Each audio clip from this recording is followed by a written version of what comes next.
Salve, salve galera, eu sou o Marcos Medeiros do Distrito 22. O vídeo de hoje é para falar que foi ruim de acordar hoje, segunda-feira. Meu irmão, foi pedra, tá? Mas não é isso não, é brincadeira. É para falar sobre a agência reguladora, tá? A gente ouviu semana que passou aí o presidente da Taurus, né? Da CBC e Taurus, Salésio Nunes. Se não me engano, ele estava na LAAD e falou que era necessário se criar uma agência reguladora para cuidar das questões de arma de fogo no país, né? O que seria a agência reguladora? A agência reguladora seria exatamente o poder público, tá? Cuidando dos serviços que anteriormente eram serviços estatais, né? Tipo fornecimento de água, fornecimento de luz, fornecimento de serviço telefônico, e atualmente passaram a ser privados. Então precisava-se inicialmente de um órgão do governo, né, para que fizesse esse controle sem que houvesse nenhum tipo de intervenção política e nem que se deixasse, né, as empresas privadas fazendo do jeito que bem quisesse, tá? Porque anteriormente, quando os serviços públicos eram prestados pelo governo, né, então assim, o próprio governo regulamentava, enfim, criava regras, criava valores, serviço de prestação ao consumidor, né, que é o seu SACS, enfim. E à medida que se criou, que foi privatizado esses serviços, então foi criada essas agências reguladoras para que pudesse controlar e fiscalizar a prestação desses serviços. Então, assim, essa questão da agência reguladora para a regulamentação de arma de fogo, isso inicialmente havia sido sugerido pelo governo Bolsonaro, tá? E o próprio Fabrício Rebelo falou amplamente aí na época, né? Falou também há um tempo atrás aí em um programa de TV, acho que foi TV ou rádio, e foi rechaçado, né? Foi lá, ninguém deu atenção para a criação da agência reguladora de armas, né? Onde é algo bastante difícil quando você forma uma diretoria de uma agência reguladora, e exatamente para que ela tenha autonomia e funcione de maneira independente de vontade política e de vontade dos governos, né? Do executivo, ela tem uma diretoria nomeada, né? E para que você destitua algum diretor do cargo, exatamente como está acontecendo com o Banco Central, né? Que é um órgão autônomo, e o Lula está tentando tirar o cara lá de todo jeito e não consegue. Nas agências reguladoras funcionam basicamente do mesmo jeito. O cara entra e depois para sair é algo bastante difícil, tá? E isso nesse exato momento onde a gente está vivendo essa situação conturbada com relação à legislação de arma, um governo que é ditamente desarmamentista e tenta de todo jeito, né? Não fez ainda de maneira definitiva tomar as armas do cidadão, enfim, alguma medida mais restritiva, exatamente porque encontrou certas dificuldades legais, né? E uma barreira no próprio Congresso, que assim impediu que fosse feito um confisco de todas as armas de todos os cidadãos, né? Enfim, eu digo que é o seguinte, isso foi sugerido agora e acredito não ter sido à toa, tá?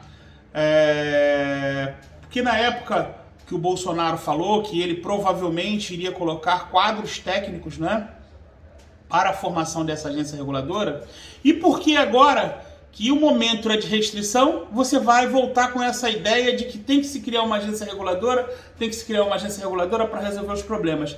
Exatamente porque você vai nomear, se você é o cara que está querendo restringir e você já não quer ficar mais preocupado com nada do que vem acontecer com a arma de fogo, é fácil, é só você nomear lá a raposa para tomar conta do galinheiro, tá? E aí bota lá, os caras vão ficar ditando regras da maneira que eles bem entenderem.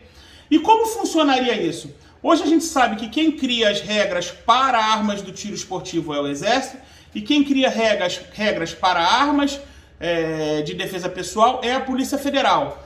O Exército através de portarias, não é? de EX e de outras normas, e a Polícia Federal através de instruções normativas, tá? Então, aquilo que é regulamentado da lei, a lei que é a 10.826, o Executivo lá cria um decreto, né, para criar a regra fina, e o funcionamento interno de como vai funcionar, de como vai ser criado uma regra para concessão de um porte, para concessão de uma posse interna, uma regra de como será feito aquisição de uma arma, aquisição de insumos por parte dos atiradores, quem faz é o Exército e quem faz é a Polícia Federal. E eles perderiam esse direito, se tornando meramente passageiros nesse ônibus. Ou seja, o dever da Polícia Federal ia ser simplesmente emitir os CRAFs, né? Fiscalizar caso houvesse uma solicitação por parte dessa agência reguladora, né? E o Exército do mesmo jeito.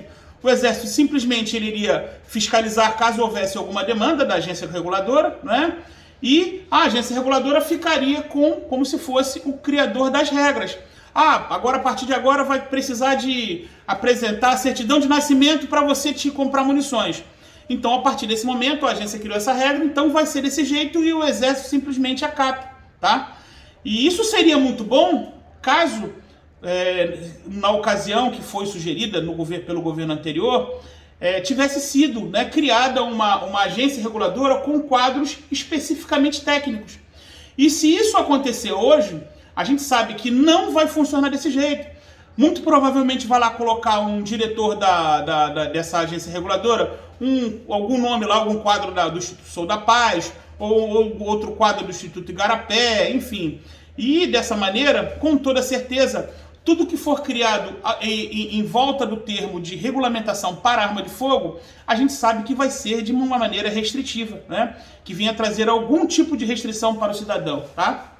E sim, a pergunta de o que vale $1 milhão, uma agência reguladora, nesse caso, seria capaz de voltar com o porte de trânsito ou de restringir o porte de trânsito também de maneira definitiva, tá? Não sei como seria, né? Mas a agência teria sim essa capacidade de criar o porte de trânsito novamente, de recriar, né? De retrazer o porte de trazer novamente o porte de trânsito do atirador, né? Que a gente sabe como aconteceu, que existia desde 2017. E sim, ela também teria a capacidade de eliminar de maneira definitiva, tá? O que seria bastante ruim. Então, para a gente ficar muito atento que esse assunto de criação de uma agência reguladora, no exato momento, ela não traria nenhum benefício. Eu acho que beneficiaria sim a indústria, né? A indústria nacional, né? Até porque foi uma sugestão dele. Por que ele não fez isso, já que ele tem esse conhecimento há bastante tempo? Iria beneficiar sim a indústria, tá? E iria beneficiar também as federações, as confederações que, no exato momento, as confederações disseram lá para o ministro da Justiça que só existem 20 mil CACs. Imagina uma agência reguladora sendo criada com quadros de uma confederação que faz uma declaração dessa natureza, tá? Então a gente saberia que o tiro, de toda forma, ele iria virar um grande sindicato, tá? Aquele que não fosse sindicalizado, com toda certeza, ele iria ser tratado como marginal, ou como caquilícia, ou como o falso CAC, enfim. Seria dado os plenos poderes, né? Os plenos poderes, tirando do parlamento esse direito, né? De regulamentar e de falar o que bem entender com relação aos CACs, com relação a isso, com relação àquilo. Então, no exato momento, a criação de uma agência reguladora para o tiro esportivo seria, e para a arma, para a questão de arma de fogo, seria nada mais, nada menos que uma grande jabuticaba, que depois, para a gente tirar essa jabuticaba das nossas vidas, seria algo quase que impossível. Então, vamos ficar atento para que não aconteça isso. Vamos cobrar dos nossos parlamentares que não é para deixar-se criar uma agência reguladora. Isso no momento não traria nenhum benefício e atrapalharia muito mais o mundo do tiro, o mundo das armas de fogo, do que o próprio governo hoje já atrapalha de uma maneira sistêmica e tentando acabar de toda forma com todos os direitos que foram adquiridos ao longo dos anos pelos cidadãos, tá bom? Então é isso aí, vou ficando por aqui, pedindo para quem tenha gostado do vídeo, deixa um like aí. Passei o final de semana todo pesquisando sobre o tema aí de agências reguladoras, como elas funcionam ao longo aí dos anos, como tem se comportado, para poder chegar aqui e trazer esse vídeo aqui para vocês, trazendo essas explicações, tá bom? Então é isso, um abraço, fiquem todos com Deus e até o próximo vídeo, se Deus quiser.